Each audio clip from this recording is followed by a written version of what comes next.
میں اپنے بیرونی گیٹ پر بیٹھی گلی میں کھیلنے والے بچوں کو دیکھ رہی تھی کہ جب ایک بچہ ننگے پاؤں میلے کچیلے کپڑے پہنے ہوئے سڑک پر ری ری کرتا ہوا رو رہا تھا۔ آنسوؤں کے ساتھ ساتھ اس کی ناک بھی بہہ رہی تھی۔ وہ محض 1.5 سال کا ہوگا۔ تپتی دھوپ میں بچے گلی میں کھیل رہے تھے اور وہ ننگے پاؤں روئے جا رہا تھا۔ اسے دیکھ کر میرے دل کو کچھ ہوا تھا۔ میں فوراً سے اٹھی اور اس بچے کے پاس آ گئی۔ اسے اپنی گود میں بھر لیا، اپنے دوپٹے سے اس کے آنسو صاف کیے۔ اس کے پورے ہاتھ مٹی سے بھرے ہوئے تھے۔ میں نے اس کا چہرے کو صاف کیا، اسے چپ کرانے لگی، اسے اپنے سینے سے لگایا۔ کچھ ہی دیر میں وہ چپ ہو گیا۔ یکدم کسی نے مجھ سے وہ بچہ چھینا تھا۔ کہنے لگی، اے لڑکی، میرے بچے کو کیوں پکڑا ہے تو نے؟ کوئی شاید اس کی ماں تھی۔ میں نے کہا، یہ تمہارا بچہ ہے؟ کہنے لگی، ہاں۔ تو میں نے کہا، کیوں اسے گلی میں لاوارثوں کی طرح چھوڑ رکھا ہے؟ اگر اسے کوئی اغوا کر کے لے جاتا پھر؟ میری بات سن کر اس نے اپنے بچے کو سینے سے لگایا اور مجھے گھورتے ہوئے اپنے دروازے کے اندر چلی گئی۔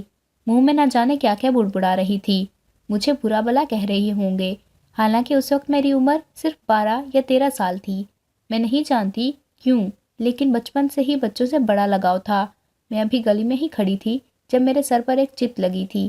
میں نے پلٹ کر دیکھا تو میری ماں مجھے گھور گھور کے دیکھ رہی تھی۔ کہنے لگی، کتنی بار سمجھایا تمہیں کہ گھر کے اندر رہا کر منہ اٹھاتی اور گھر کے باہر گلی میں گھومنے لگ جاتی ہے۔ چل اندر چل۔ میری ماں نے میرا کان پکڑا اور کھینچ کر گھر کے اندر لے گئی۔ میں بار بار اماں سے کہنے لگی، میرا کان تو چھوڑو اماں۔ میری ماں نے مجھے گھر کے اندر داخل کرنے کے بعد ہی میرا کان چھوڑا تھا۔ کہنے لگی، کمبخت، کیوں تجھے سمجھ نہیں آتا کہ ماحول نہیں ہے لڑکیوں کا یوں منہ اٹھا کے گلیوں میں گھومنے کا؟ میں تو اپنی ڈیوٹی پر بھی ہوتی ہوں تو میرا سارا دھیان تمہاری جانب لگا رہتا ہے۔ میں نے کہا، اماں میں اکیلی گھر میں کیا کروں؟ اگر میرا کوئی چھوٹا بہن بھائی ہوتا تو میں اس کے ساتھ وقت گزار لیتی۔ کھانا تم بنا کر جاتی ہو، صفائی میں 1 گھنٹے میں کر لیتی ہوں، پھر پورا دن گھر میں کرنے کے لیے کچھ نہیں ہوتا۔ میری اماں کہتی، زیادہ تر اپنے اسکول کی کتابیں پڑھا کر۔ میں نے کہا، وہ بھی سارا کام کر چکی تھی، اس لیے سوچا کہ باہر کھیلتے ہوئے بچوں کو دیکھ لوں۔ اماں، یہ عورتوں کو اپنے بچوں کی پرواہ کیوں نہیں ہوتی؟ چھوٹے چھوٹے بچوں کو گلیوں میں کیوں آزاد چھوڑ دیتے ہیں؟ اگر ان کے بچے کوئی اغوا کر لے تو؟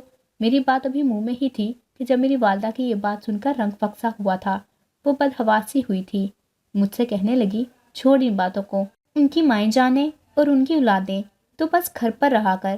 میرا تو سارا وقت یہی سوچتے سوچتے گزر جاتا ہے کہ کہیں تو گلی محلے کے بچوں کو نہ لے لے کے گھوم رہی ہو۔ پھر کہنے لگی، میں تھکی ہوئی آئی ہوں، مجھے کھانا گرم کر کے دو اور 1 کپ چائے بھی بنا دو۔ میں فوراً سے کچن میں چلی گئی، اماں کو کھانا گرم کر کے دیا، چائے بھی بنا کے دی۔ میری ماں اسی میں بہت خوش ہو جاتی تھی، لیکن میں اپنی تنہائی کا کیا کرتی؟ میری ماں ایک نرس تھی، اس لیے اس کی ڈیوٹی کا کوئی بھی ٹائم مقرر نہیں تھا۔ صبح وہ 1 منٹ کے لیے ہاسپٹل جاتی تھی اور دوپہر تک واپس آ جاتی تھی، اور شام کو گھر کے قریب ہی ایک پرائیویٹ کلینک میں جاتی تھی۔ میری والدہ زیادہ تر گائنی کے کیس کرتی تھی۔ نارمل ڈیلیوری بھی میری ماں خود ہی کروا دیتی تھی، لیکن اگر سی سیکشن ہوتا تو بھی ڈاکٹر کے ساتھ وہی سینئر نرس تھی۔ ہاسپٹل کی ڈیوٹی تو اماں کے دوپہر کو ہی ختم ہو جاتی تھی، لیکن پرائیویٹ کلینک میں اگر رات کو بھی کوئی کیس آ جاتا تو لیڈی ڈاکٹر میری والدہ کو فون کر کے بلا لیتی، اس لیے رات کو بھی مجھے کئی گھنٹے اکیلے گھر میں گزارنا پڑتا۔ اب مجھے نیند نہیں آتی تھی، بار بار ڈر لگا رہتا تھا۔ میرے والد کے انتقال کو بھی کافی سال گزر چکے تھے اور میں اپنی ماں کی واحد اولاد تھی۔ کبھی کبھی تو مجھے یہ سمجھ نہیں آتا کہ آخر اماں اتنی محنت کرتی کیوں ہے؟ ہمارے گھر میں تو اتنے افراد بھی نہیں ہیں، حالانکہ میری ماں کو گورنمنٹ ہسپتال سے ماہانہ 10,000 تنخواہ ملتی تھی اور پرائیویٹ ہاسپٹل سے بمشکل 15,000، لیکن ہمارے گھر میں تمام سہولیات تھی، یہاں تک کہ اے سی بھی لگا ہوا تھا، گھر بھی اپنا تھا اور اے سی کا بل بھی بہت زیادہ آتا تھا۔ میں اور اماں 2 ہی افراد تھے، لیکن میری ماں نے میرا کمرہ الگ بنایا تھا، اے سی بھی اس میں الگ سے لگا ہوا تھا۔ ایک نرس کی نوکری جس کی تنخواہ بھی ماہانہ 25,000 ہو، وہ اتنی عیاشیاں تو برداشت نہیں کر سکتا۔ میں یہ سوچتی تھی کہ آخر میری ماں کی اتنی شے خرچیاں کیوں ہیں؟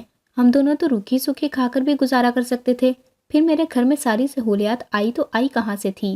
اماں کی تنخواہ تو اتنی نہیں تھی۔ جب بھی میں یہ سوال اپنی ماں سے کرتی، وہ مجھے ڈانٹ دیتی یا میرا کان پکڑ کر مروڑ دیتی، لیکن میرے اندر سے یہ سوال اب مجھے بے چین کرنے لگا تھا۔ جیسے جیسے میری عمر بڑھی ہو رہی تھی، میں اس بارے میں بہت زیادہ سوچنے لگی تھی۔